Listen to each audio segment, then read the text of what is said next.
put up your hand if you have a question. There's lots and lots and lots to talk about, because one of the sectors that has been really active over the last 10-15 years, beyond the imagination of when I grew up here in Ireland, is the amount of connectivity we've got to the east. And we have we've got a tourist board and an airline who've led that charge through the amount of activity they've done in the Irish market. And Corneille, Emirates run 2 daily flights out of Dublin through their hub in Dubai, and onward connections all the way to Australia and beyond, isn't it? It's Auckland as well, yeah.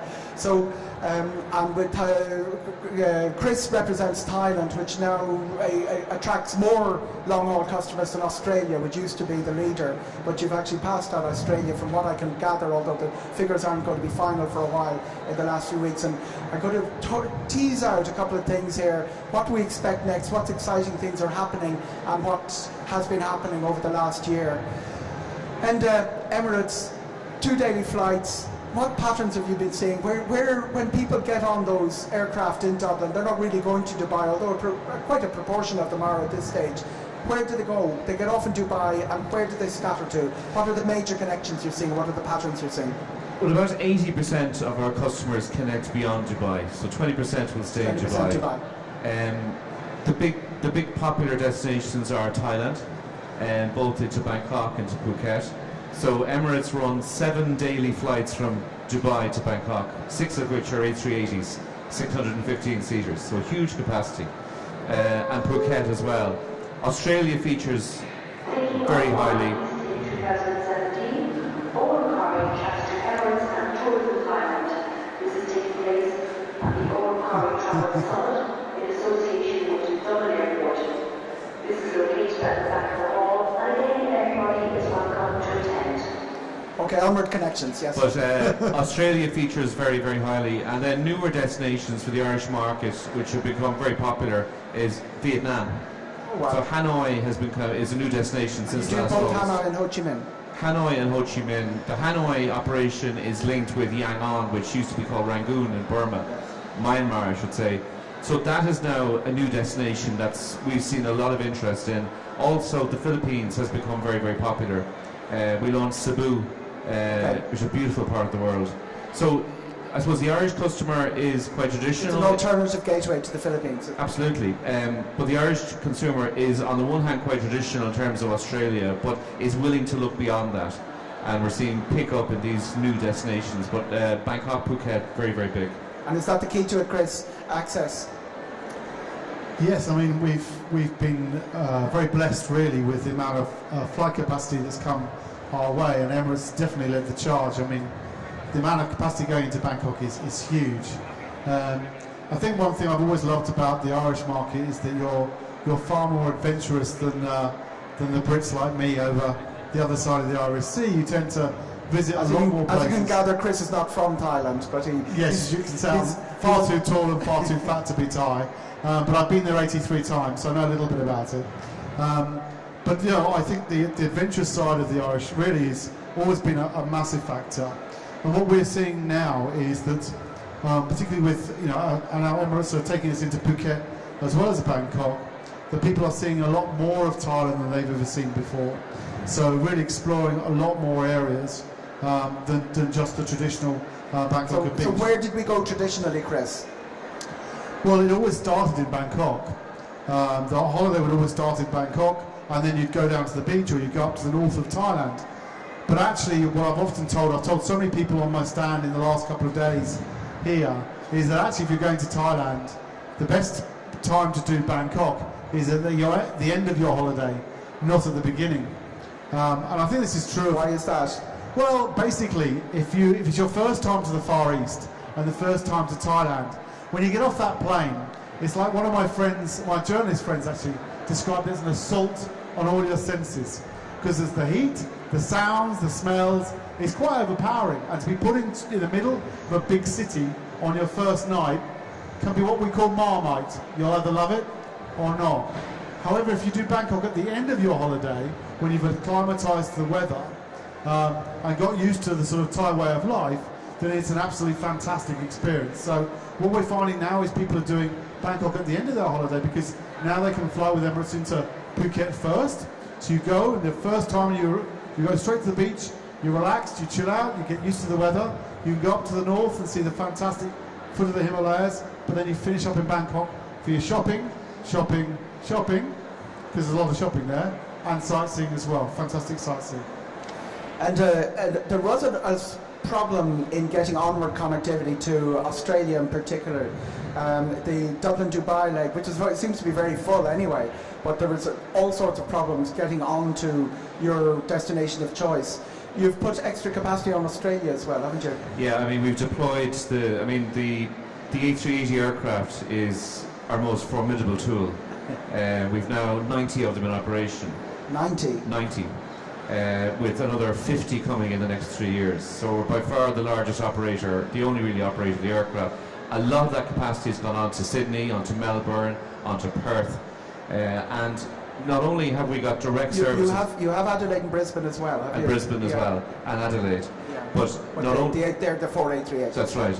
But I think our tie-up with Qantas then gives us 32 internal points on top of that. So I suppose we really want to own Australia, and what's interesting and great for us in Ireland is that Ireland is the 4th largest destination and origin for Australian traffic in the Emirates network. So if I talk to my opposite number in Sydney, Ireland is number 4. So we always feature 6.4 million people, and we're 4th biggest. I think it was all the people that settled there or were settled there 100 years ago. Now, say you're the biggest customer for the A380, and this is your annual question. You've deferred or cancelled 12 of those, haven't you? Are they coming on a little bit faster than you have routes to serve them? You know? No, I mean they're coming along. There were some conversations about engines, but the delivery program is moving along. We'll have by end of December 2018, a further 40 will join the fleet. By 2018, so it's inevitable. The answer to my question, when is the A380 coming to Dublin? It's going to have to come. Well, the earliest it can come is summer 18. Okay. And the reason for that is that there's a lot of work going on, necessary work going on at the airport in Dublin for all sorts of reasons. Runway and pier. Absolutely. So, I mean, it's something that we're working towards. It'll be obviously hugely exciting to be able to operate a 380 into Dublin, for our customers to be able to have a 380 experience to Dubai and then a 380 experience onto Bangkok. Gives you consistency of product, both for the leisure customer and the business customer. But we just have to see. Prague has an A380. You know, Barcelona. What are we doing wrong? You know. I think the Emirates are operating into Ireland for 5 years this month. Right. So we've gone from a single daily flight, 237 seats, to a double daily Boeing 777. It's a 777 and a 330, is it? No, it's two 777s. Two One of which is 428 seats, one is 360. Okay. So it's a a beautiful aircraft, by the way, the 777. It really is. Even though we're not getting the A380, we're doing it. And when the A380 comes, it's going to get to the end of the 400 gates. Is that the only place that can take it? At the moment, yeah. Great. Okay. Thank you. And Chris, what is the difference between being able to fly directly into Phuket, and if I can mention Enda's rivals, Qatar can bring you into Krabi, I think, as well. So is it a big difference not having to go to Bangkok and take an internal flight within Thailand? Well, yeah, I think a lot of people have said, for me, it's best to do the Bangkok experience at the end of the holiday. So the ability to go into Phuket with Emirates, I think, is an excellent thing. You'd still bring people to Bangkok? I still think Bangkok should be at the end of your holiday. Okay. Definitely. And have people got scared of Bangkok over the last 2 years with a coup and the death of the king, and has that changed anything? No, I mean, the numbers suggest otherwise. It's a rhetorical question. Yeah. 67,000 people from Ireland last year. In the size of population is amazing. The truth is that we've got a military government in Thailand, but as much as we would often believe that democracy is always the best way, sometimes countries are happier with different systems. And I can tell you from the bottom of my heart, Thailand hasn't been happier than for many years under their present government. And what about partying and staying up all night and doing what people used to do in Thailand? The king is dead, and there will be a year of mourning. I can tell you what, The Irish have got quite a reputation in Thailand, actually, that when we get groups of Irish coming, Good or bad? very good reputation. Right. You'll get a hotel ringing the next hotel where the Irish group's going to say they have to stock up to make sure they don't run out of all the alcohol. So, yeah, partying is still very, very alive and well in Thailand. How are we for questions? Anybody? Please add a question. We have one here in the second row. Very close. Hi. I've probably travelled on most of the airlines around the world to different places for the last 20 years, and the one thing the hardest part of the trip, the destination has been wonderful. The hardest part of the trip has been the flight. No space in the aircraft, and all of them are the same. And I'm just wondering, are the airlines even thinking about that at this point? Because when you're doing the long haul flight, whether it's American Airlines, Aer Lingus, China Airlines, Etihad, it doesn't matter. You have no space on these long haul flights unless you want to go into business class. You know, you've no space in coach, but you're paying a pretty hefty price even there. It's a very big question. And I'm just wondering, are the airlines even thinking? Because, you know, it's stopped me travelling a great deal now. I kind of travel just when I have to, because I can't face that sitting down. And as I used to say to my colleagues in work, if I was a chicken flying on an airline, I'd have more space by legislation, you know. Yeah. And so I'm wondering if the airlines are even thinking about that. Okay, So when did you last fly?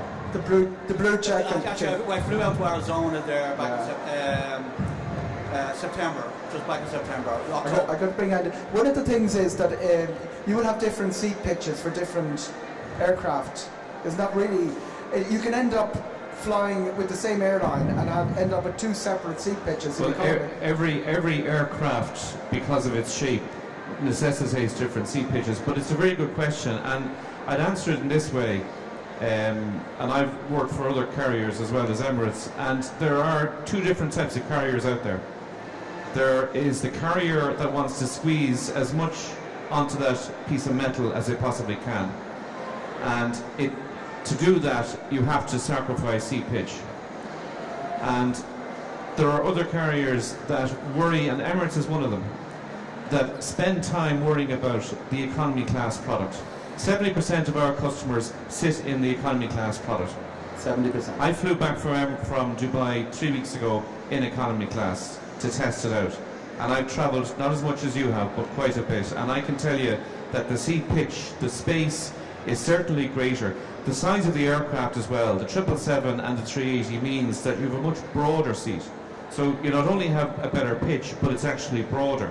And the service is, you're not putting your hand in your pocket to buy alcohol or anything like that. You've got 2,500 channels of entertainment in a very wide screen in front of you. So and I can only speak for us now, is huge effort goes into that economy class product because 70% of the customers sit in it. There's just no point in trying to squeeze more out of that, because people get frustrated, they get sore, and they won't come back to you. I think we get the return travel because people say, it might be 22 hours to Perth via Dubai, but you know what? It's a comfortable flight. And is it 32 inches? What's your pitch in I economy? think it's 34 and a half. 34 and a half. It's Yeah. an acre of difference. So 34 and a half versus a Ryanair 737 of 28. Yeah. That's where it is. And there are people bringing people to Australia on 30, so Yeah. it's So I suppose it's the pitch and it's the width of the seat. I'm also impressed by your screen size, and you probably have the biggest screens Yeah. in the business in economy Yeah. And in business as well. And they're all in HD quality, so it makes for, gone are the days where everybody's looking up at the same movie. There are very few of those left, but sometimes they show up. I would also say that one of the big trends we've seen, and particularly from the Irish market as well now, there are a lot more couples now taking their kids. There's a lot more families now going to the Far East. Now that wouldn't have happened a few years ago, mainly because of the airline. Because the airlines a few years ago, because they didn't have this amazing, the ICE entertainment system is second to none. And because of the entertainment system, and because it's not just about the leg pitch, that's important, it's also about the way that it's designed. And the seats these days tend to recline in a slightly different way. Rather than going straight back, they sort of dig in like a carriage, and it's a different experience. And the proof of the pudding is that families are going now a lot more, and that's down to the airlines, I think, really upping their game. And I would say that I've flown a lot myself, I travel a lot myself all around the world as well. I'd say going east is far superior to going west on an airline. Families to Thailand, there's always a question about, Thailand has a reputation, places like Pattaya, Walking Street has a reputation. What do you say about people being a bit iffy about bringing families to... I would say the whole of the Far East is great for families. In Thailand there are resorts which are better than others, definitely. But if you take Pattaya for example, Pattaya is actually two different sections of Pattaya. There's a northern Pattaya, which has got the most popular family hotel of any beach resort in Thailand. But then the southern Pattaya, yeah, I wouldn't be going to southern Pattaya if I was a family. Okay. But it's not just about Thailand. It's, but you can go without seeing it, so it's pretty much... I would just say that the culture of the Far East, if it's somewhere like Malaysia as well, again, gone with kids to Malaysia, it's a fantastic place because they love family. You know, it's very, very important to the Far East culture about the family. So I think, and it's great value for money. This is the other thing is that when you're comparing, say, a holiday to whether it be Thailand, Malaysia, to a holiday in Spain or Portugal, what I would question is, rather than just looking at how much it costs to get there and the hotel, you start adding up mum, dad and two kids eating out every night in Spain or Portugal and compare it to Thailand and Malaysia. I think you'll do a different arithmetic. We're excellent value for money. Give me a sample price. I can tell you that you can still get a bottle of beer for £1 in Bangkok. You certainly can. Points at me as he says that. Yeah. So it's more of a glass of red wine. That would be. Okay. No, the beer's cheap, but you can still get a meal for between £5 a head.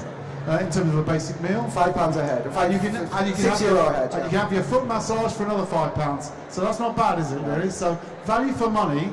And I think a lot of people forget this sometimes. It isn't just about how much we might pay for the holiday, but we tend to not think too much about how much we pay for the holiday, but how much we spend when we're there.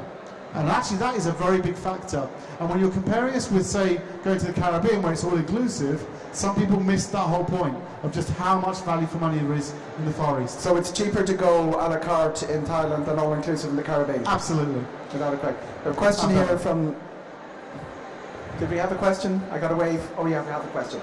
Just a question, if you were travelling personally, where would be your go-to stops to spend your time and spend your money in the East?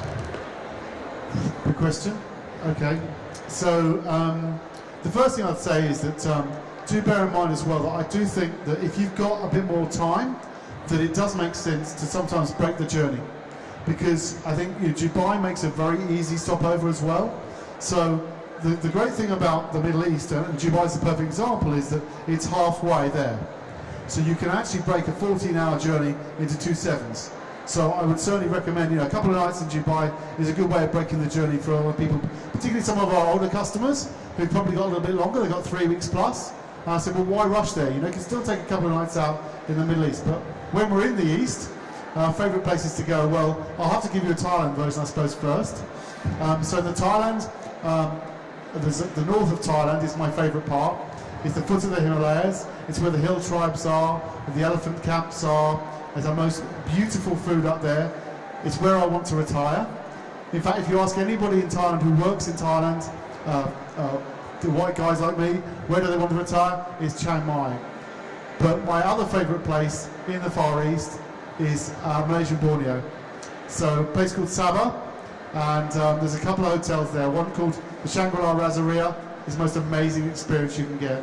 All the activities, everything from water activities, orangutan sanctuaries, beautiful beach, great jungle, great shopping experience. It's a perfect place to go. The Thailand Tourism Authority are reviewing Chris's contract as we speak. Yeah, well. He's just sending them to another country. So. Why not? Dubai has a reputation in expensive for the stopover, and is there a visa requirement? Do you get it on an electronic visa? No, there's no visa issue whatsoever for Irish customers, and one of the things that Dubai is working hard on is to make it much more relevant and much more affordable for families. So huge developments this year, 2 huge theme parks, one of which IMG is completely enclosed, air conditioned. The second one, Dubai Resort Parks and Resorts, has got Legoland Dubai, all the Marvel, all the Smurfs for the kids. And by the end of the year, there'll be 100,000 hotel bedrooms in Dubai per night. A lot of those in the 3-star, 4-star. So the glitz and the glamour is still there, but a lot of work going on to make it much more affordable for families. This is the city that built a ski slope in a fridge. So, and the most recent one I heard on Thursday is a new development called the Hyperloop, or the Hydroloop. And this is going to be a train between Dubai and Abu Dhabi, which will travel at 1,250 miles per hour, and will do it in 10 minutes. And that's going to be ready by 2020. So that's the kind of innovation that we're talking about. hotels, Chris, you've got 5-star style hotels with huge bedrooms in Thailand, and they're going for what you would pay for a 2-star, 3-star in Europe. Is that basically how it works out, or is that changing? No, I mean, what I would say to anybody is, again, across the Far East really, is if you think you're a 3-star customer, you can afford 4-star. If you think you're a 4-star customer, you can afford 5-star. If you think you're a 5-star customer, then you're going to save a lot of money. Question here from the back. Oh, it is a question. Okay, I got away from the back. And when you have 3 operators as opposed to 2 operating on the Middle East, is 3 a crowd? I suppose we'll have to see. I mean, on the one hand, it's very welcome that we have a new competitor in, because now... This is Qatar, by the way, to anyone in the room who doesn't know. They're starting flights Dublin-Doha in June, and a lot of their connections, onward connections, are very similar to what's on offer from Enda, who's here from Emirates, and Etihad, who also do connect through Abu Dhabi. So that's just to explain and sort of but I think, like, you're now going to have 3 different carriers highlighting these destinations, promoting destinations, and that's good for everyone. I think for ourselves, we've got a significant range of destinations, so it's 150 destinations, if not just the Middle East. And I think this is where your brand kicks in, your product, the aircraft, the airport in Dubai. So we'd be very confident, you know, we'll continue to perform very well, and we just have to see how it pans out. And I should add Turkish, who fly through Istanbul, to that list as well, with as a connecting onward to destinations. Is there much of a difference between the destinations you offer and Qatar and Etihad and Turkish? Do you tend to end up in the same cities? Is that how it works? I think it depends really. I mean, Australia, I suppose, a lot of similarities. Qatar tend to fly to more outlying destinations than ourselves. Etihad, it's probably the same. But I suppose Emirates is 5 times the size of Etihad, and it's 3.5 times the size of Qatar. So the spread, the scale of destinations with Emirates, and the frequency. So, you know, we've 2 flights a day. Qatar will have 1, and it'll have different timings on different days. So it may be a trickier sell, whereas ours is much more comprehensive. And your experience, that the market tends to grow rather than people fight over the sides of the market will always grow with the new entrant, and then it'll settle. Okay, grow fast. Because, as I said, you're going to have 3 carriers now promoting Thailand, promoting Australia, promoting all these places. So the level of interest in the market will go up, and it's really up to the best airline, the best brand, the best service to win the day with the best price. You're trying to get the highest price. Everyone in the room is trying to get the lowest price. What's going to happen? We're not trying to get the highest price, and that's one of the misconceptions about Emirates. Emirates is seen by some people as something that's up there and is inaccessible, and in fact it's not. We're selling Dubai at the moment for €400 all in. You cannot get to New York for that. That's Return. You're not putting your hand in your pocket when you get on board. We're selling business class to Dubai for about 2,000. You can't get to Chicago for less than 3,500. So, you know, it's affordable, but it's a very quality product. And is the price going to come down now with the 3rd entrant? I think the prices are they fluctuate a lot. We've probably never been cheaper than we are at the moment. But the market will decide that. You know, the market will decide that. You have a sale at the moment? We're just out of a sale, and we're about to go into another one. About to go into another one, okay. You heard it here first. But how do you actually get the best price? Do you sign up for the email shot, or how do you actually... Signing up for the email shots is how you're going to get the best, know when the sales are going to start. So our next sale will start on the 1st of February. Okay. And that's going to have fantastic prices. Don't tell anyone, guys. To Next Emirates sale is on the 1st of to February. Bali, to Bangkok, to Australia, all these sort of places. So signing up on the website to the newsletter will get you all of those kind of things. But I mean, we advertise all the time as well. And do you go on Skyscanner or do you go onto your website? How does it work? We run all channels. But does the price vary between... No, I mean, we would distribute through travel agents, through tour operators, to our own website. It works out the same? It works out the same. Yeah, so go to the travel agent, they'll have the same... I mean, a huge amount of our business comes to the travel trade, which we support very, very much. So, that would be your first stop. And Chris, what do you see happening with the Irish access to Thailand? It's going to increase now with Qatar. That gives regional, provincial Thailand better access, doesn't it? It's fantastic for us in Thailand. It's also fantastic for the region as a whole. We've seen the growth of Vietnam. We've seen the growth of Myanmar, or Burma as we used to call it, and Cambodia, and Laos as well. I think all the countries around us, we really love the idea that the whole Far East grows. It's not just about Thailand. For us, if the whole Far East region grows, then we're very happy. And what we see at the moment is that more and more customers can buy more and more destinations in the Far East as well. So look, we welcome the capacity, but we couldn't be happier really. And how much can Ireland's Far East appetite for the Far East grow? And is it as long as a piece of string? It's as long as a piece of string, because I mean, my responsibility is route profitability. So I'm as interested on the inbound as I am on the outbound. Okay. And there are 230,000 Australians coming here every year. Yeah. But I mean, if you go back 10 years ago, there was barely any. There was no carriers flying. And people said, why would ever a Middle Eastern carrier operate out of Dublin? And now look, 3. Like, we've got 800 seats per day, and you've got 254 from Qatar, a few hundred from Etihad, so huge capacity. The second destination, the second direct flight that Vincent Harrison of Dublin Airport Authority said he would like to see operating out of Dublin Airport was Bangkok. Do you think we've reached the stage where we can have a direct flight, Chris? Oslo has a direct flight daily, so... Sure.